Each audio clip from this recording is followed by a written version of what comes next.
So it hit the news this morning that last night Gene Hackman and his wife and his dog apparently all passed away with no signs of foul play. It was some kind of home act, something happened.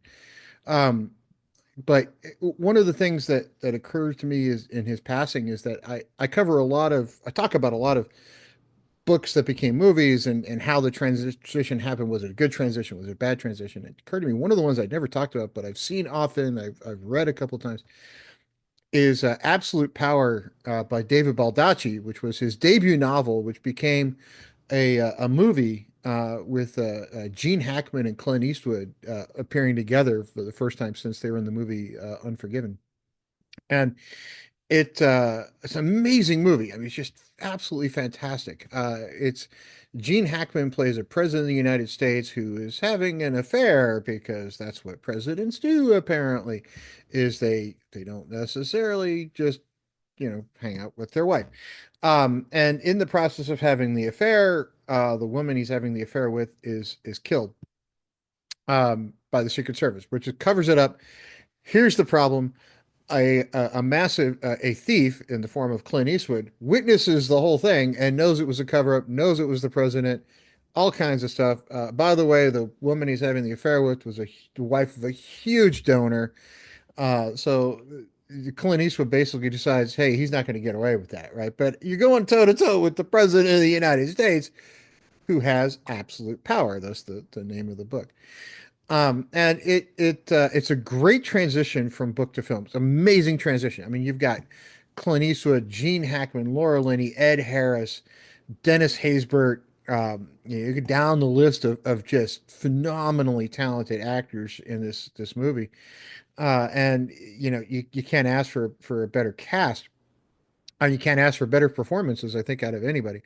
There is a huge difference in the last third of the book versus the movie.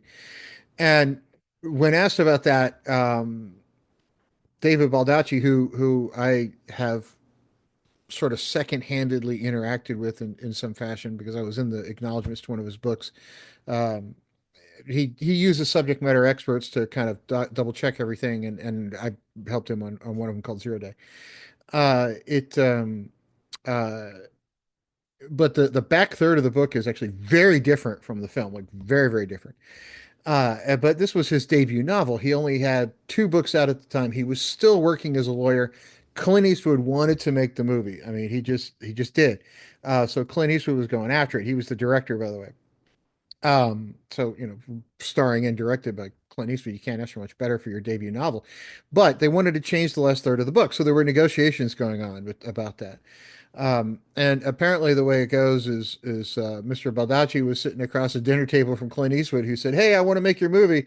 I want to make a movie out of your book, but I want to change the last third." You don't tell Dirty Harry no, right? Especially when he's going to pull Gene Hackman in with it and all the rest of this cast. I mean, if you're a debut author, how do you do that? Especially if how do you say no? Especially if you're still working as a corporate lawyer, and this is going to give you the chance to leave that behind and go be an author full time, which is what he really wanted to do. Excellent movie, amazing performance by Gene Hackman, who plays a very corrupt president. Um, Great performance by Clint Eastwood. I mean, all around fantastic film. If you have not seen it, I won't say it's Gene Hackman's best because how do you pick one of those? I mean, you got Crimson Tide, Unforgiven, uh, Enemy of the State. You go down the list of just amazing roles he played. Loose Cannons with Dan Aykroyd, if you want to. It was a fantastic movie. Um, it's tough to pick a favorite, right? But this is up there in power. And the thing I like about it is it's a movie he was in that wasn't trying to set up a sequel. It's the other thing I love about Gene Hackman's career is he wasn't a guy who said, "Hey, I'm going to go do this. Now let's set up, some massive kind of uh, franchise so I can go star in the next 20 of these." He always did different things.